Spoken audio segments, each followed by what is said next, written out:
Do you get up one or more times each night to go to the bathroom? You might think it's normal, an inevitable part of aging, a trademark. But let me tell you something crucial. That simple act, repeated night after night, could be costing you much more than just a few hours of sleep. It could be directly impacting your memory, your energy for the next day, and even putting unnecessary strain on your heart. Most worryingly, it's dangerously increasing your risk of a nighttime fall that could change your life. Today, we're going to talk about a silent epidemic affecting millions of older adults, nocturia, and I'll show you a smart and simple way to drink water so you can finally enjoy nights of uninterrupted, restful sleep. No, it's not normal, and I want you to understand this deeply. This pattern of repeatedly getting up isn't just an annoyance.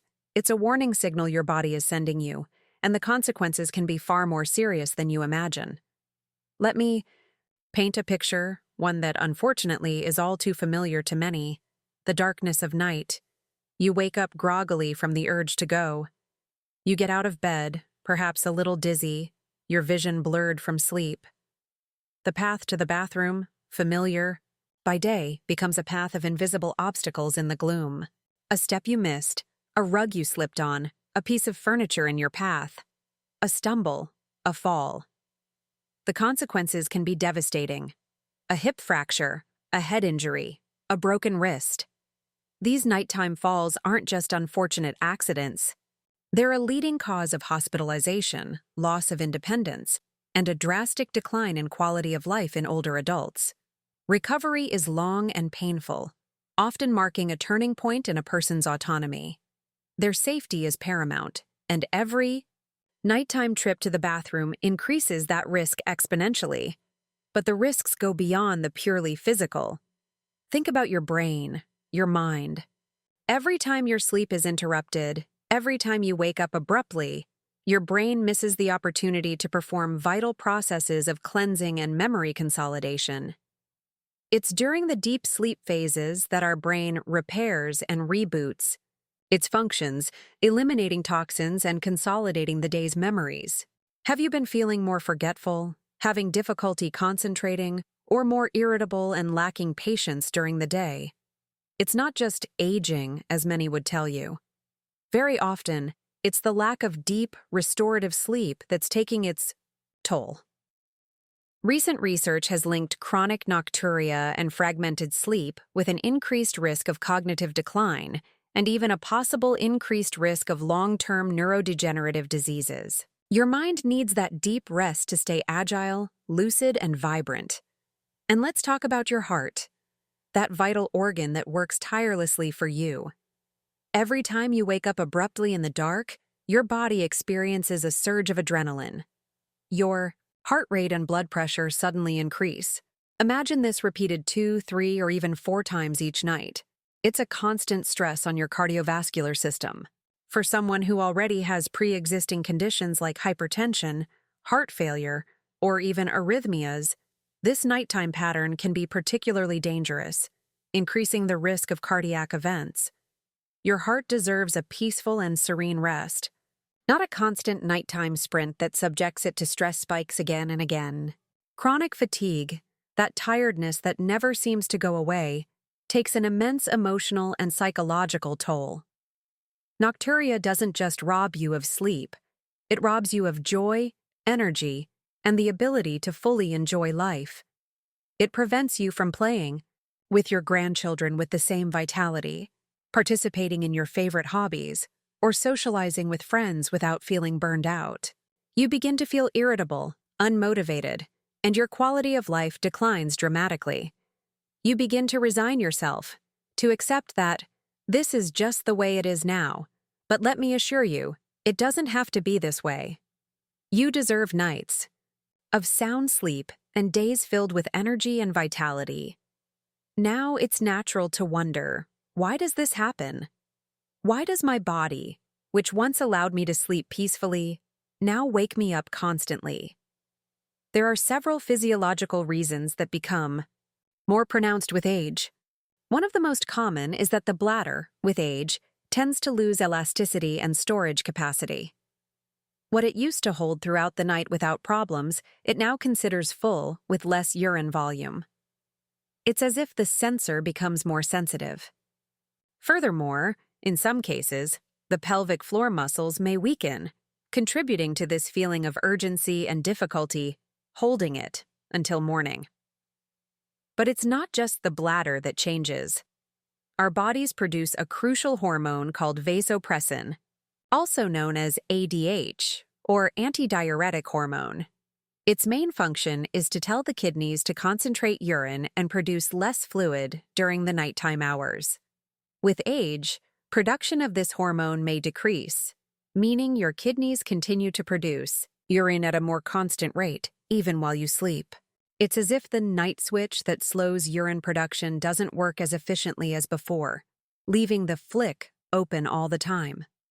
Another common and often underestimated cause is the accumulation of fluid in your legs and ankles during the day, especially if you spend a lot of time sitting or standing.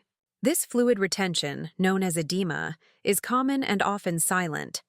When you lie down and elevate your legs, this fluid, due to the effect of gravity, is redistributed throughout the body. Your kidneys, in their effort to maintain fluid balance, detect this excess fluid in circulation and begin to process and eliminate it, significantly increasing urine production during the night. This is your body trying to get rid of this excess fluid, but it does so at the least opportune time for you to rest. Additionally, nocturia can be a warning sign of other underlying health conditions that need attention and should be evaluated by your doctor. Think of diabetes, which can increase urine production, heart failure, which can cause fluid buildup, sleep apnea, which disrupts sleep and can affect hormone production, or even specific problems such as an enlarged prostate in men and a prolapsed bladder or uterus in women. Certain medications, especially diuretics prescribed for high blood pressure or fluid retention, can also significantly contribute to this problem. It's crucial to speak with your doctor to rule out or manage these conditions, as addressing the underlying cause is critical. Understanding all these physiological reasons is the first step, but simply understanding the problem isn't enough.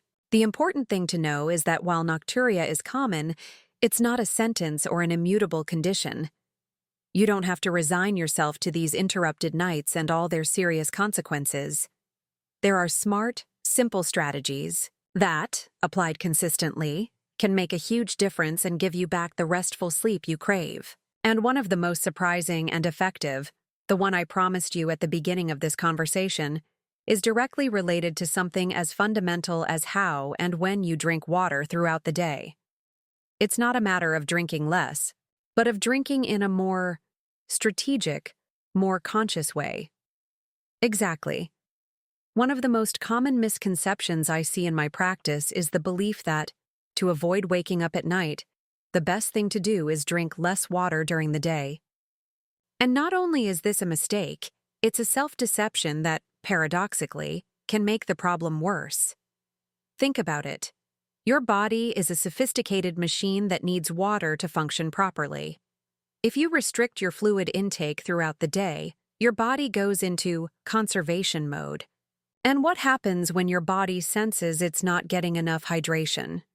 First, your urine becomes more concentrated. This dense urine can irritate your bladder, making it feel the need to void more frequently, even with less volume. It's as if your bladder's fullness detector becomes hypersensitive. But there's more. When you become dehydrated during the day, your body tries to compensate. As the afternoon or evening progresses, you're likely to feel more intense thirst and drink more at once to quell it.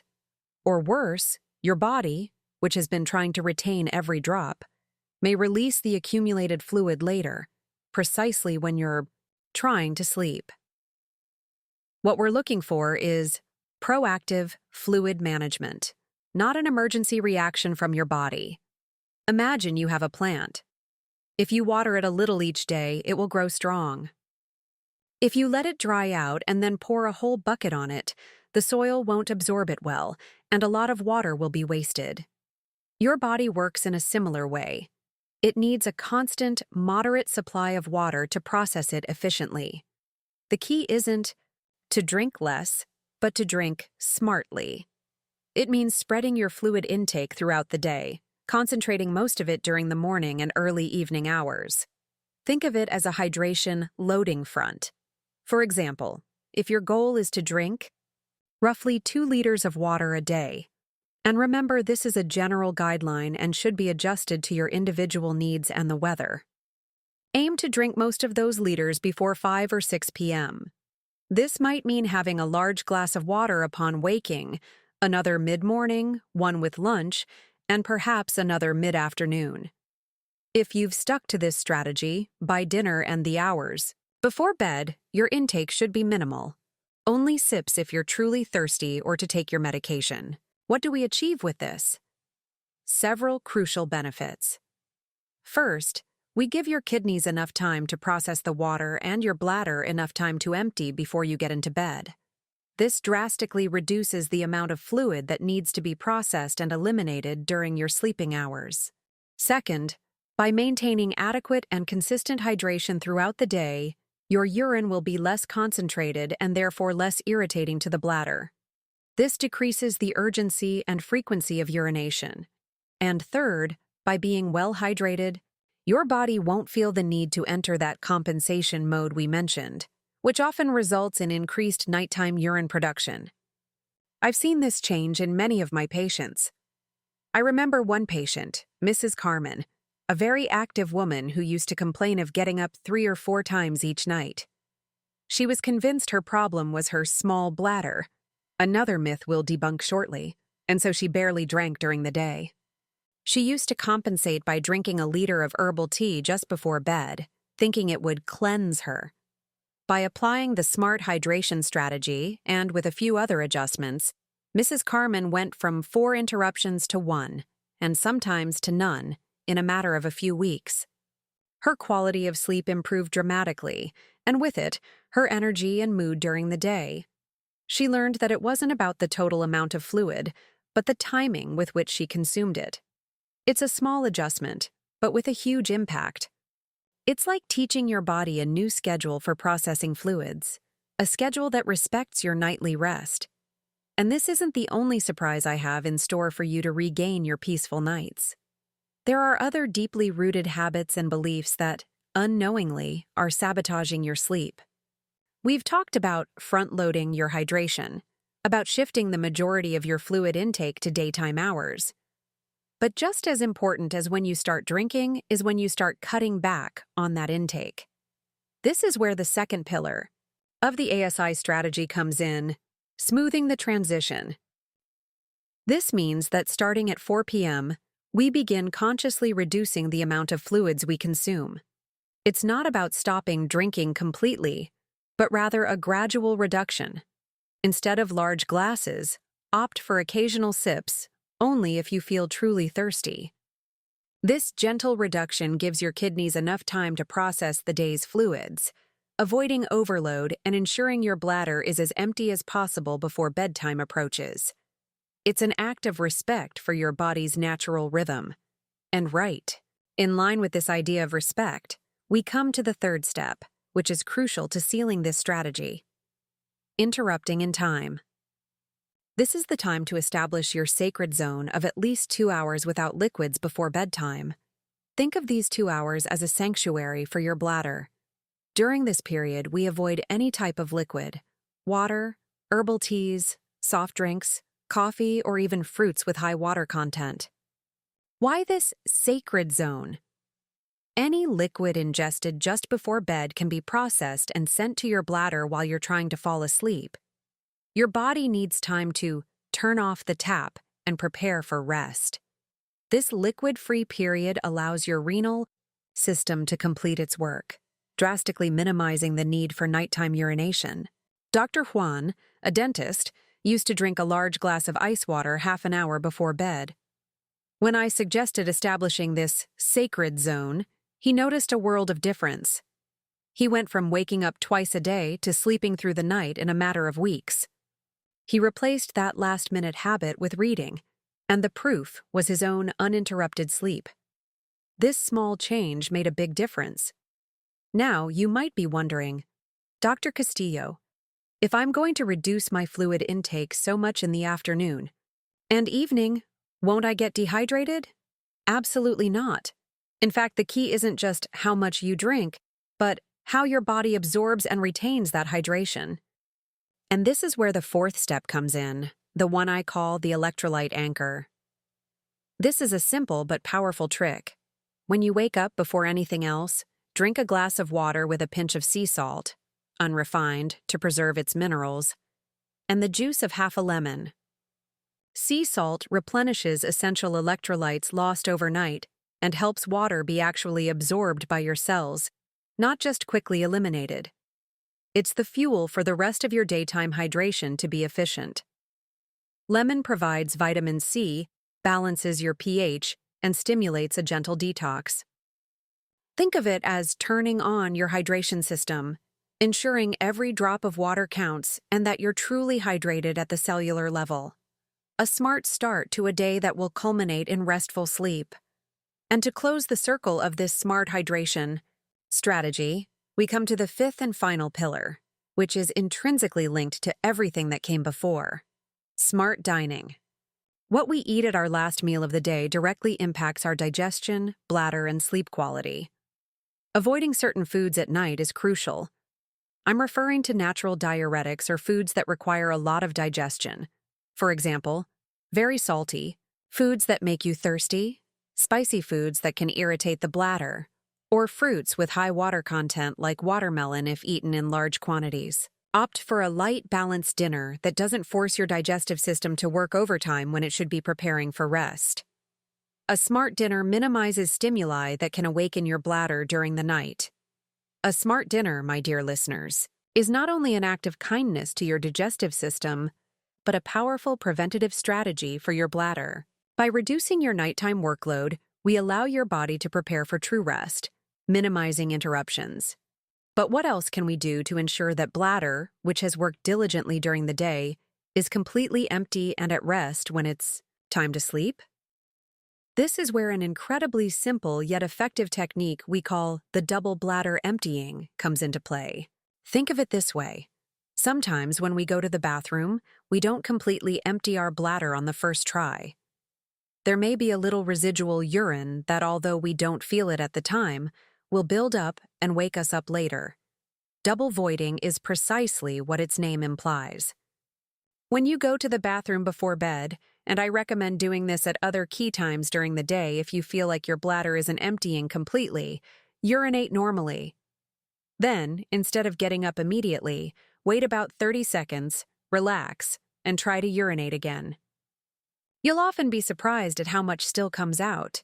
You can lean forward slightly, or even gently press your lower abdomen with your hands to help expel any residue. It's like making sure you've fully wrung out that sponge. This small gesture can make a big difference in the number of times you get up during the night. Now let's move on to another ingenious strategy that addresses an often overlooked factor: gravity. During the day, while we're standing or sitting, our body fluids tend to accumulate in our lower extremities. It's a law of physics. That's why some of you may notice your ankles or feet swell slightly at the end of the day. When we finally go to bed, these fluids that had accumulated in our legs return to the main circulation. And guess what our body does with the excess fluid in the circulation? Yes, it processes it and turns it into urine. This means that just when we want to sleep, our body starts producing more urine, increasing the likelihood that we'll need the bathroom at night. This is where the gravity elevator comes into play. About an hour before bedtime, or even 30 minutes before bedtime, elevate your legs above the level of your heart. You can lie back on the couch and put your feet on pillows or a tall ottoman, or simply lie in bed and rest your legs against a wall. The goal is to allow gravity to work in your favor. By elevating your legs, we help that accumulated fluid return to circulation before we go to sleep. This way, your body has time to process that extra fluid, and you can empty your bladder one last time before bed, significantly reducing urine production during your most precious sleep hours. It's a clever pre-drain that prepares your body for an uninterrupted night's rest. And returning to a vital point we briefly mentioned with the smart dinner and morning hydration, controlling salt intake. This isn't about demonizing salt, but rather understanding its role. An adequate amount of good quality salt, such as unrefined sea salt, is essential for electrolyte balance and cellular hydration, as we saw in your morning drink. However, excess salt, especially refined salt and the high levels of hidden sodium in processed and fast foods, is a key factor that can sabotage your sleep. The body, sensing excess salt, retains fluids to dilute it. This not only makes us feel bloated, but also increases the pressure on our kidneys to eliminate that excess, resulting in increased urine production, often at night. So, when planning your dinner, and indeed all your meals, pay attention to the amount of salt. Opt for fresh foods, cooked at home, where you are in control. If you dine at a restaurant, don't hesitate to ask for your food prepared with little or no salt, and add just the right amount yourself. By reducing excess sodium, you'll not only be taking care of your blood pressure and cardiovascular health, but you'll also give your bladder and kidneys a much more restful and restorative night's sleep. It's a delicate balance between ensuring optimal hydration with the right amount of salt and avoiding excess salt that disrupts your natural sleep and elimination cycle. So, we've broken down how strategic hydration, smart dinner, and conscious salt management are interconnected pillars for unlocking the deep, restorative sleep we crave. From the importance of your morning beverage, to the timing and composition of your dinner, to the vital balance in your sodium intake, each element plays a crucial role in your nightly rest and overall well-being. I'd love to know, what change are you going to implement first in your nighttime routine to begin transforming your rest today? Leave your comments below. If this content resonated with you, please don't forget to subscribe to the channel. Activate the bell to receive our latest updates, and share this valuable knowledge with those also looking to improve their quality of life through restful sleep. Thank you for joining me on this journey toward deeper, more conscious well-being.